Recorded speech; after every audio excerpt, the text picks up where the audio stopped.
দুপুরে নির্জন ফ্ল্যাটে বেল বাজতে এক মহিলা বেরোলো। সামনে ভিখারি দাঁড়িয়ে। সে বলল, মা আমাকে কিছু ভিক্ষা দাও। মহিলা ভিক্ষা এনে বলল, এই নাও। ভিখারি বলল, মা বাইরে এসে ভিক্ষা দাও। মহিলা বলল, বাইরে এসে বলল, এই নাও। ভিখারি বলল, হা হা হা, আমি ভিখিরি নই, আমি রাবণ।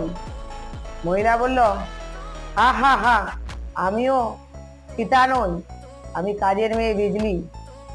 ভিখিরি বলল, তাহলে ভালোই হলো, তোমাকেই তুলে নিয়ে যাই। সীতাকে আগেবার নিয়ে গিয়ে ভুল করেছিলাম। বন্ধুদেরও একটা কাজের লোকের কথা বলছিল, বয়স হয়েছে তো আর পারে না। তাই শুনে মহিলা বলল, সীতাকে খুঁজতে তো শুধু রাম গিয়েছিল, কিন্তু আমাকে কিডন্যাপ করে নিয়ে গেলে সারা বিল্ডিং এর লোক গিয়ে লঙ্কায় হাজির হবে।